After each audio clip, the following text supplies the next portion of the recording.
Hello friends, welcome back to VJ easy learn. आज के video में हम देखेंगे एपीआई क्या होता है, how API works, benefits of API, future of API. API के बारे में हम सभी ने सुना होगा, लेकिन हम में से बहुत से लोग ऐसे होंगे जो नहीं जानते होंगे कि एपीआई क्या है, व्हाट इज एपीआई और एपीआई की फुल फॉर्म क्या है।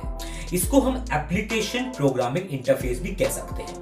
अगर आप कंप्यूटर के बारे में जानने में इंटरेस्ट रखते हो या आपको ऐसा करना अच्छा लगता है तो आपको एपीआई के बारे में भी जरूर जानना चाहिए। ये एक ऐसा सॉफ्टवेयर कोड है जो कि अलग अलग सॉफ्टवेयर प्रोग्राम को आपस में कम्युनिकेट करने में मदद करता है। जैसे कि हमें इसके नाम से ही इसके बारे में बहुत कुछ पता लग जाता है। एप्लीकेशन प्रोग्रामिंग इंटरफेस यानी कि एप्लीकेशन को प्रोग्राम करने वाला सिस्टम। ओवरऑल एपीआई एक ऐसा सिस्टम है जिसके जरिए हमारा एप्लीकेशन वर्क करता है और हम उसे यूज में ला पाते हैं। तो इसलिए आज मैंने सोचा कि आपको एपीआई के बारे में आपको डिटेल में बताऊं ताकि आपको अगली बार एपीआई को लेकर कोई अदर प्रॉब्लम का सामना ना करना पड़े। तो बिना देरी चलिए जानते हैं कि आखिर ये एपीआई क्या होता है और इसके क्या बेनिफिट्स हैं। Let's start.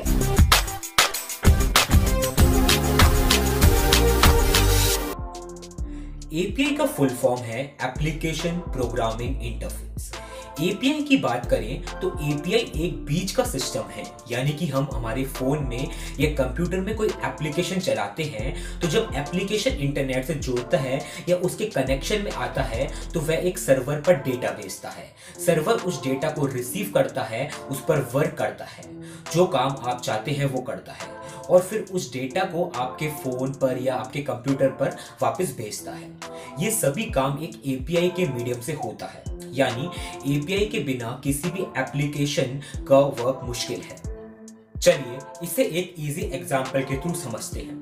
मान लीजिए आप किसी रेस्टोरेंट में गए हैं और खाना खाने के लिए तो आपके पास एक मेन्यू होगा जिसमें आप चुन सकते हैं कि आपको क्या खाना है। ऐसे में मान लीजिए कि आपने एक पिज्जा ऑर्डर किया तो एक वेटर आएगा, आपका ऑर्डर लेगा एंड किचन में जाएगा एंड जो पर्सन किचन में है उसको पिज्जा बनाने के लिए बोलेगा। देन वेटर पिज्जा लेकर आपको दे देगा। इस एग्जाम्पल में जो वेटर है वो एपीआई है जो कि हमारे और किचन वालों के बीच में काम कर रहा है, यानी कि जो पिज्जा है वो एक एप्लीकेशन है जिसे हम चालू करते हैं। फिर जो वेटर है वो एपीआई है जो कि हमारा डेटा एक सर्वर पर लेके जाता है और फिर जब वो डेटा हमें चाहिए, वो तैयार हो जाता है तो वो उसे हमारे लिए ले आता है और हमारे फोन या कंप्यूटर पर। कंप्यूटर लैंग्वेज में एपीआई एक ऐसा तरीका है जिसके द्वारा वह अपने ऐप को डेवलपमेंट करते समय उसको एक ऐसा मीडियम प्रोवाइड कर सकते हैं जिसके द्वारा वह आसानी से चलाया जा सके और यूजर को अच्छा एक्सपीरियंस दे सके। In a simple language, it is a communication medium between many of the software system that run them.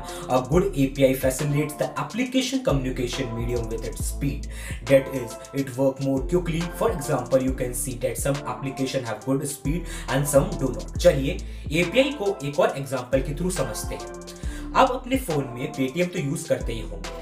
जब आप पेटीएम को ओपन करते हैं तो वह आपको बहुत से ऑप्शन दिखाई देता होगा, जैसे कि बस ticket, booking, movie tickets, money transfer, जैसे बहुत से ऑप्शन, या फोन रिचार्ज, डीटीएच रिचार्ज, बहुत से। तो क्या आप जानते हैं ये सभी ऑप्शन को पेटीएम एक साथ ही एक ही ऐप में सभी सर्विसेज को कैसे दे पाता है? ये एपीआई का कमाल है। जब आप किसी वेबसाइट पर जाकर अपने सुविधा अनुसार कोई भी प्रोडक्ट या चीज वहीं पर ही बुक कर पाते हैं तो वह एपीआई के जरिए होता है। एपीआई से जुड़ी है वॉलेट एप्स की मल्टी सर्विसेज। पेटीएम की तरह ही ऐसे बहुत सारी एप्स हैं, वॉलेट एप्स हैं जो मार्केट में छाई हुई हैं अपनी सर्विसेज की वजह से। जो जितना अच्छा और ज्यादा कस्टमर्स को सर्विसेज दे पाता है वह उतना ही अच्छा बन जाता है। अभी इस रेस में पेटीएम, जियो मनी, फोन पे, फ्री रिचार्ज, अमेजॉन पे जैसी वॉलेट ऐप छाई हुई है। अब तो इस दौड़ में व्हाट्सएप, टेलीग्राम जैसे सोशल चैटिंग एप्स भी शामिल हो चुकी है। ये सभी एपीआई की मदद से इन सभी कामों को अंजाम दे पाती है। With the help of this API they are able to do all these things. आप जब भी किसी वॉलेट ऐप का इस्तेमाल से किसी भी कंपनी के सिम या रिचार्ज या डीटीएच का रिचार्ज करने के लिए करते हैं, भले ही आप दुनिया में कहीं भी हो, आप एक झटके में कोई भी काम कर पाते हैं। ये तो किसी चीज के लिए इस्तेमाल कर पाते हैं, वो मूवी टिकट बुकिंग हो या ट्रेन टिकट बुकिंग, सब पॉसिबल है एपीआई की मदद से। अब आप ये सोच सकते हैं किसी भी वॉलेट ऐप या किसी वेबसाइट की कितना सारा कलेक्शन, कितना वेबसाइट का डेटा एक साथ होता है, उनका डेटाबेस कितना बड़ा है और उसके मल्टीपल साइट्स को एक साथ हैंडल करना पड़ता है, क्योंकि एक टाइम पर कितने लोग वेबसाइट या ऐप पर ऑनलाइन होते हैं और सभी अलग अलग काम करते हैं। We are able to enjoy multiple work and companies on the same wallet app. This is called API. There are many ways to understand. अब देखते हैं API काम कैसे करता है। How API works. API क्या होता है ये तो आप समझ ही गए होंगे। अब चलिए समझते हैं API काम कैसे करता है। चलिए इसको एक स्मार्टफोन के एग्जाम्पल से समझते हैं। आपके पास कोई ना कोई फोन तो जरूर होगा, इससे कोई फर्क नहीं पड़ता कि वो एंड्रॉयड है, विंडो है या iOS बेस्ड है। आप अपने फोन में कभी ना कभी कोई ना कोई गेम तो जरूर इंस्टॉल किया होगा या कोई ना कोई ऐप तो जरूर इंस्टॉल किया होगा, और जब आप उसको ओपन करते हैं तो वो परमिशन मांगता है। वह ऐप अपने वर्किंग के हिसाब से कोई भी परमिशन मांग सकता है, जैसे लोकेशन, मीडिया, कैमरा या माइक्रोफोन कि ये परमिशन उसके वर्किंग के हिसाब से देना ही पड़ता है। जैसे अगर आप किसी कैमरा ऐप को इंस्टॉल किया है तो वह आपसे आपके फोन की कैमरा, माइक्रोफोन एंड मीडिया की परमिशन लेगा, क्योंकि उसके बिना वह काम नहीं कर सकता। एंड्रॉइड वर्जन 4.0 में यह परमिशन लेने का कोई ऑप्शन मौजूद नहीं था, ये आपके फोन में आने लगे हैं। अब आपको किसी भी ऐप को इंस्टॉल करने के लिए सारी परमिशन को देना ही पड़ता है। अगर आप परमिशन नहीं देंगे तो वो ऐप इंस्टॉल नहीं होगा। आप जब किसी भी परमिशन को अलाउ करते हैं तो उसके बाद में आपके फोन या पीसी का सिस्टम में चेक कर सकते हैं। आपने जिस परमिशन को अलाउ किया होता है उसी को ही एक्सेसिबिलिटी मिलती है। कुल मिलाकर ये सब कुछ करना सिर्फ एप्लीकेशन प्रोग्रामिंग इंटरफेस API की मदद से ही पॉसिबल हुआ है। अब नेक्स्ट क्वेश्चन आता है, क्या API सुरक्षित है? Is the API safe? जैसा कि हम सभी जान चुके हैं कि API हमारी एप्लीकेशन को सर्वर से कनेक्ट करके उसमें डेटा भेजता है और उसमें इंपॉर्टेंट वर्क करके वापस फोन में ले आता है। तो ऐसे में दिमाग में बात आती है, अगर हम हमारे फोन का डेटा किसी सर्वर पर भेज रहे हैं तो क्या API पूरी तरीके से सेफ है? तो मैं आपको इस बारे में भी बता देता हूँ। दरअसल जो API होता है, जब हम उसे सिग्नल देते हैं, यानी कि हम जो काम अपने एप्लीकेशन से करवाना चाह रहे हैं, तो वह वही जानकारी भेजेगा। जैसा कि मैंने आपको पहले बताया, जो परमिशन अलाउ करेंगे वही परमिशन वो एप्लीकेशन यूज कर पाएगा। जैसे कि अगर हम फेसबुक पर कोई फोटो अपलोड कर रहे हैं, then he will only send the upload information, जिससे कि फेसबुक फिर आपकी फोटो को अपलोड कर पाएगा। यानी कि API में एप्लीकेशन से जुड़े सभी टाइप्स के डेटा अलग अलग होते हैं। वे आपके सर्वर पर जाकर वही डेटा दिखाएंगे। The data that you want to perform now will not be visible to any other data server at all. API today has a lot of value because it is a part of many big companies like Google, eBay, Amazon, Wikipedia, etc. Many companies also make money from this API, which we can also call API economy. अब देखते हैं popular example API के कौन कौन से हैं। वैसे तो बहुत से API इंटरनेट पर मौजूद हैं, लेकिन आज मैं आप लोगों को कुछ बहुत ही पॉपुलर API के बारे में बताने वाला हूं, जिसके बारे में शायद आप लोगों को, बहुत से लोगों को नहीं जानते होंगे, और अगर आपको इसके बारे में मालूम है पहले से ही तो ये बहुत अच्छी बात है। Number 1, Google map API।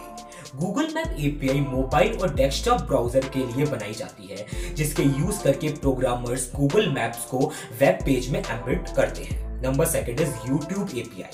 Google की यूट्यूब API की हेल्प से यूट्यूब वीडियोस एंड उनके सारे फंक्शनलिटीज को वेबसाइट एंड एप्लीकेशन में इंटीग्रेट किया जाता है, जिससे यूजर अपने डिवाइस में आसानी से यूट्यूब का इस्तेमाल कर सकते हैं। Number 3 is ecommerce API।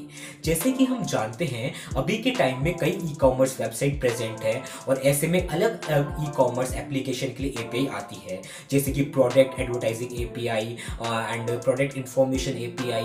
इन्हीं API की मदद से इन वेबसाइट का डेटा उनके एप्लीकेशन के मदद से देखा और इस्तेमाल किया जा सकता है। Number 4 is payment gateway API। In payment gateway API को इस्तेमाल करके मर्चेंट पेमेंट को सही तरीके से प्रोसेस कर सकते हैं, जिससे हमारे जैसे एंड यूजर को ट्रांजिशन पूरा करने में आसानी होती है। नंबर 5, मोबाइल API और मॉब API। एक प्रोग्रामर जो कि एंड्रॉयड मोबाइल्स के लिए ऐप डेवलप करता है, वह हार्डवेयर से इंटरेक्ट करने के लिए एंड्रॉयड API को यूज कर सकता है, जैसे कि एंड्रॉयड बेस्ड डिवाइस का front camera. Number 6, Windows OS API। Windows में मल्टीमीडिया से रिलेटेड टास्क जैसे कि गेमिंग, ग्राफिक डिजाइनिंग एक्सेट्रा को मैनेज करने के लिए माइक्रोसॉफ्ट डायरेक्ट एक्स की कलेक्शन ऑफ एपीआई को यूज करते हैं। इससे काम करने में बड़ी आसानी होती है। Now we talk about what is the future of API. API का फ्यूचर क्या है? जैसे कि हम जानते हैं ये दुनिया में टेक्नोलॉजी धीरे धीरे बदल रही है, ऐसे में API जैसी टेक्नोलॉजी भी बदल रही है। इसलिए अगर API को बहुत समय तक इस दुनिया में रहना है, then those who make it will need to make changes according to it, जिससे ये और भी बेहतर बन जाएगा और लोग इसका ज़्यादा से ज़्यादा इस्तेमाल करने लगेंगे। सिंस API से बिजनेस काफ़ी हद तक अपना टाइम एंड मनी बचा पा रहे हैं, इसलिए मुझे लगता है कि API का फ्यूचर बहुत ब्राइट है। But it's makers will have to constantly change it according to the time and need. Otherwise, the day is not far when any new technology will take its place. I sincerely hope that I have given you complete information about what the API is, and I hope you all have understood about the application programming interface.